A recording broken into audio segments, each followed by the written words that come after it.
Grace in the space, feeling like mace in the face, gripping, extra laced and out of place, timid to the case, but no matter, I remain poised, for there is no shame to disgrace. It was all in the mind, so never mind. Looking to the kind for the onset of a better time, where the sullied and the mentally not kept could never find away from me what a sight to never see, till the death of me. Do away with it all, away from me. Hello everyone. Welcome back to Poetry Journal Podcast. I am your host, Alex Mara. Hope you're having a somewhat of a decent day. Feeling good, looking good, and just want to come spread a few words, share the ceremony, so to speak. Just express myself a little bit, and I hope that you can all relate when it's all said and done. What you just heard there is just a piece of the piece. Well, a piece of the piece in the sense of like, not just a quote today. I thought I'd give my favorite listeners an actual treat. I want to give a whole piece that I wrote. And it's something a little bit unique or a different, I guess maybe a lot of my takes are different, but this piece is called English Weather, not the English, but it's called English Weather, and I just read a little piece of it, but I actually want to share everything that I wrote for this piece, and then we can kind of speak about it a little bit. So without further ado, let me go into it. This is the whole thing. Here we go.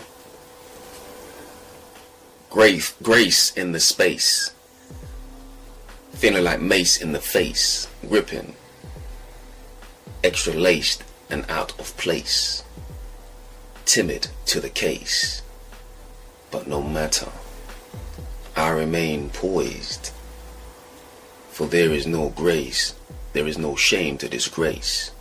It was all in the mind, so never mind.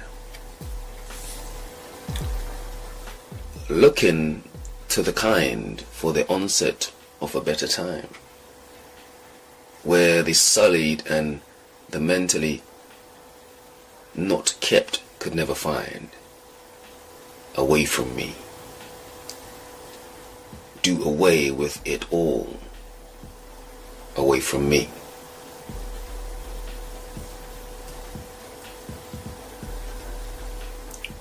The exposure for losers, sniffles. Exposure giving me allergic paranoia, the koi virus, wordpox, the likes of which I could never trust, croaking with a hint of plus, mean mugging with a hint of lust,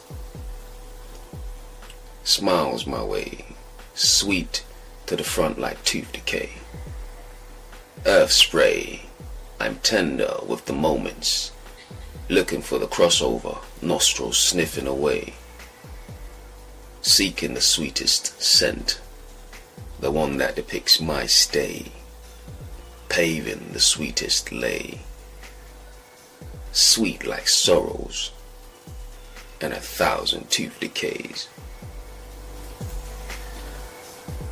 Who am I to trust? Only time could say, thus I wait in vain. Giveth the fullest. Until then, weather predicts all sunny for a better day. And this was, as I said, English weather. And I'm sure everybody's can hear the contrast in, you know, how I initiated the whole piece, to how it finishes. And you know, I've always tried, I would say, to try and finish on a positive, or finish in a way that somebody can take something, even if it's a point of darkness or whatnot, or pain. You know, we can take away some hint of silver lining per se from what it is that I'm speaking about, whatever the topic is. And so in this case, you know, it's pretty much the same thing, where in the end, you know, we're always trying to finish in a positive, or something with a silver lining per se. You know, in essence, I guess, what I'm really trying to express with this piece is that, I mean, going back to playing with the title, English weather is more, I guess maybe it's more towards mental health in this case. It's more towards mental health in this case, in a sense that, you know, I'm sure we're all aware how, well, especially in this climate that we're in, how our mental health plays a part in our plays a significant part in some of the situations that have plagued a lot of the population recently, you know, due to obvious situation with COVID and all that. But I think it's become ever so much more relevant ever since the lockdown, where, you know, mental health has become even more of a thing in society, or for a lot of people, especially, you know, it's an experience.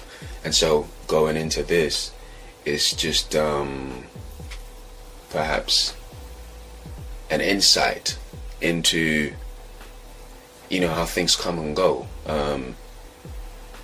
the twists and turns, the playful interjections of the mental, the mind, always coming back with something or an idea to have you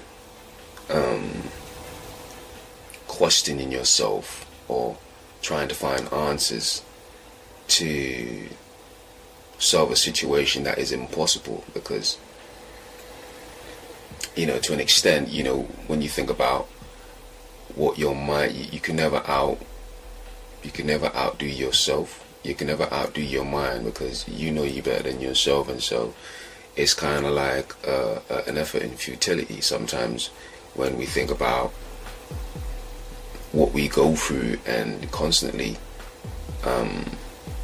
trying to figure out our anxiety, in a sense. In my experience, sometimes, because we all go through it, when you have a situation, and it's almost impossible to try and figure out your situation. I guess maybe, you know, that plays to the level of context that sometimes is actually important, just in the sense of like knowing that you most likely may never win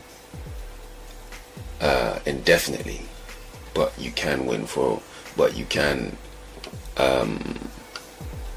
win in a sense of understanding that this is something that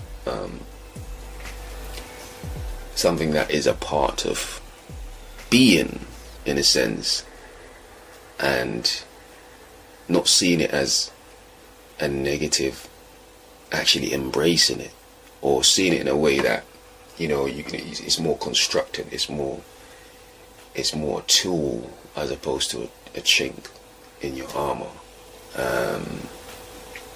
Because you know, this thing can be somewhat of a motivation to actually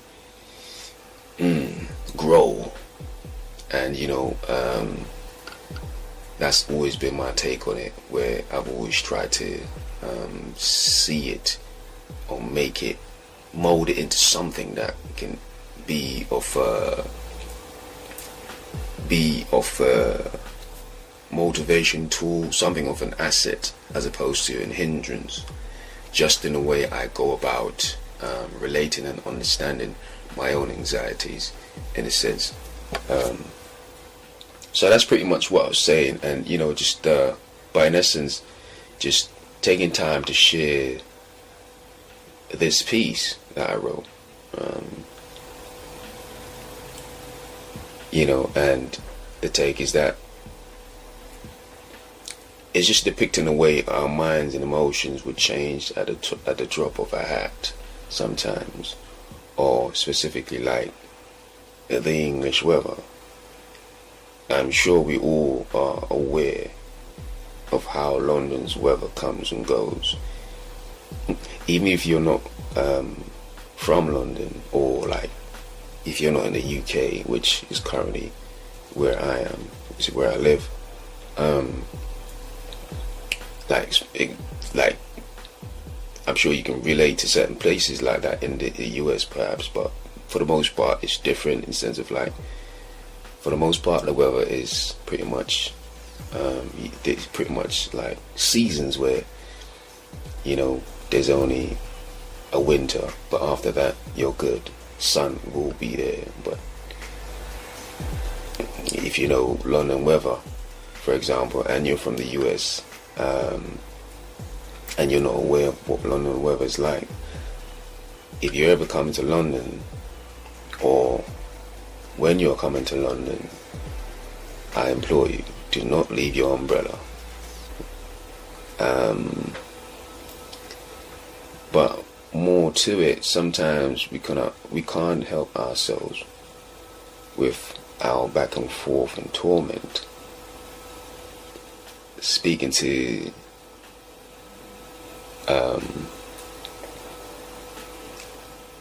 actually antagonizing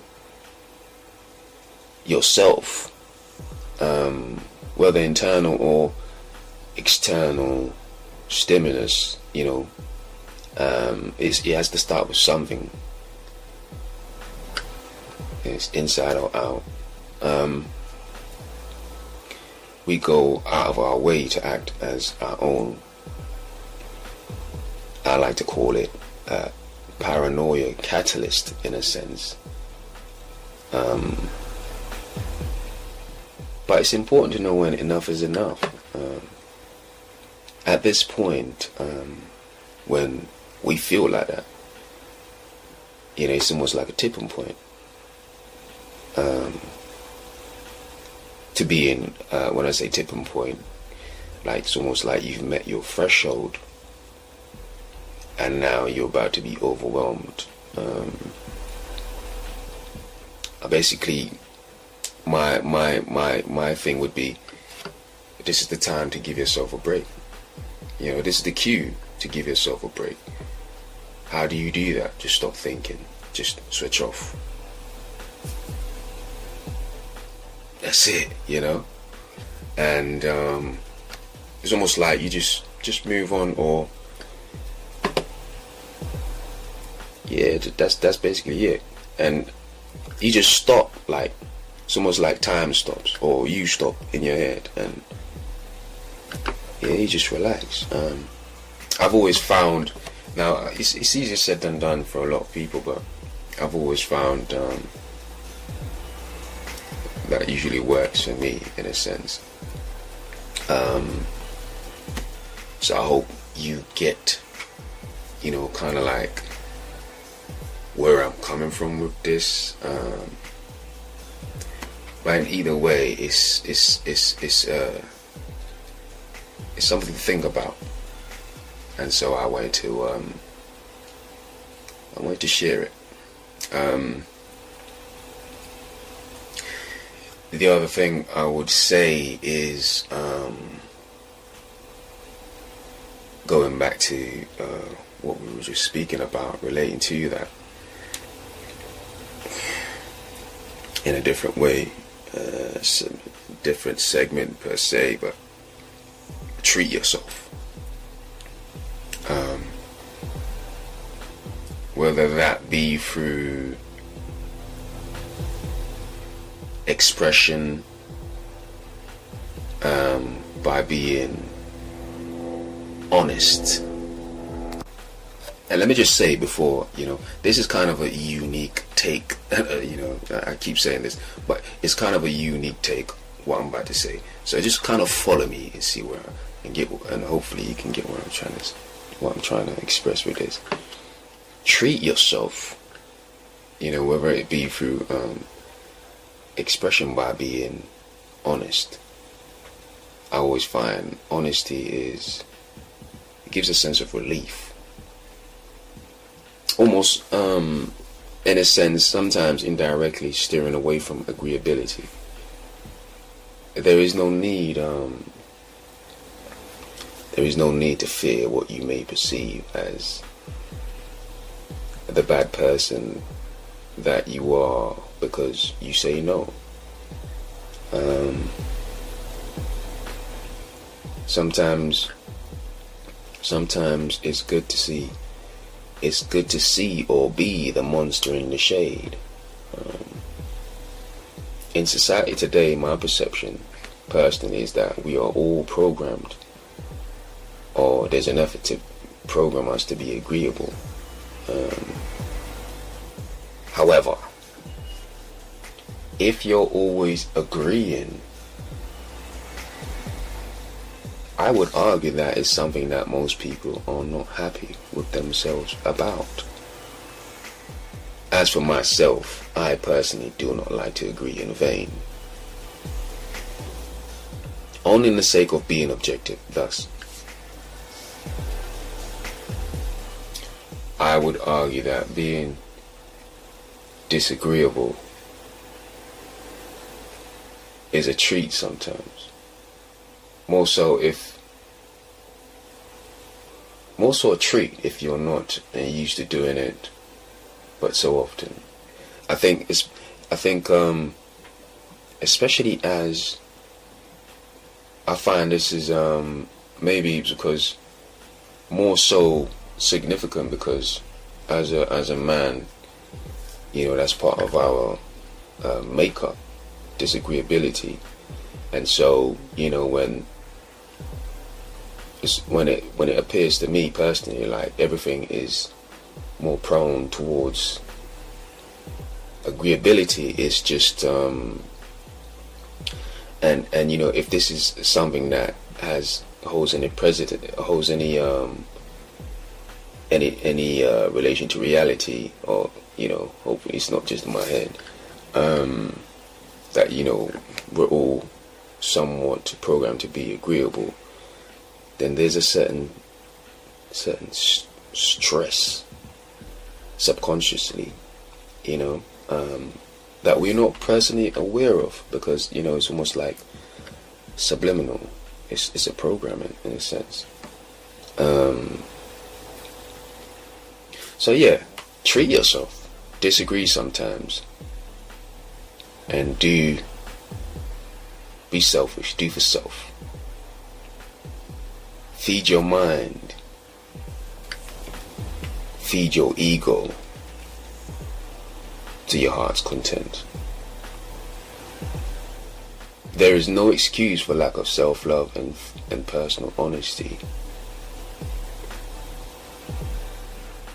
I would argue that this is one way to ensure self-love. This is because in some ways they are one and the same. But that's my take on it. I've always, but perhaps you have another take on my hypothesis, in a sense, or my theory, and you have your own definition. Of course, just reach out, and I would love to hear your take on things. As I've said, I do intend to have somebody as a guest soon, so we can actually, with all these questions I always ask, somebody can actually give their take or answer. Just been really busy, but I will do my best to have that as a treat for my favorite listeners soon. All my listeners on this podcast are my favorite listeners, by the way. But yes, give me your take on what I'm saying, and what's your definition of a good treat. And let me just be clear, this is all a mental thing. It's all treat to relief for the mental, you could say. But something more intangible, as what we're speaking about, simply just saying no, or just doing for self, doing for ego, uplifting your ego, being selfish once in a while, certain things like that.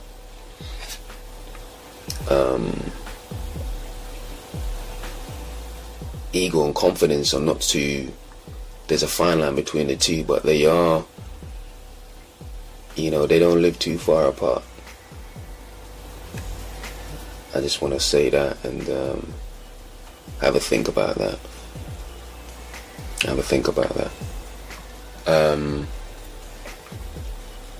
But another way to treat yourself is one of these special books that I'm having in my hand right now, because I speak a lot about things to do with the mental, things to do with social, like specifically social tools that bodes towards what were some of the topics that we're talking about on this podcast. In my book, Poetry Journal, Growing Pains, just the way I unpacked the pieces in there.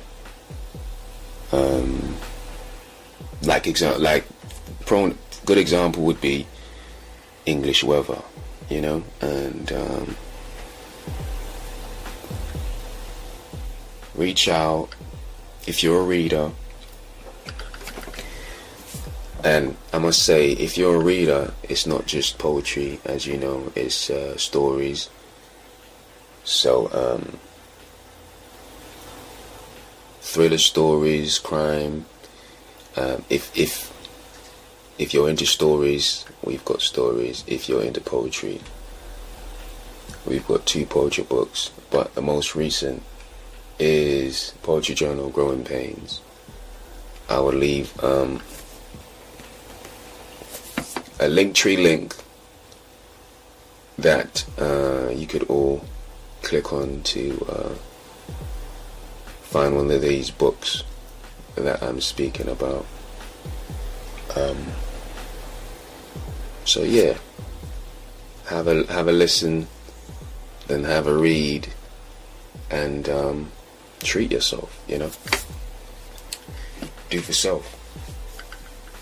Just my 2 pence on the store, on the whole, on the day, on the week. But I'm sure you hear from me soon, either way. So, and like I said, I always appreciate people listening. So, thanks everyone for spending time with me, hearing what I have to say, and we'll speak again soon. Have a good day. Take care.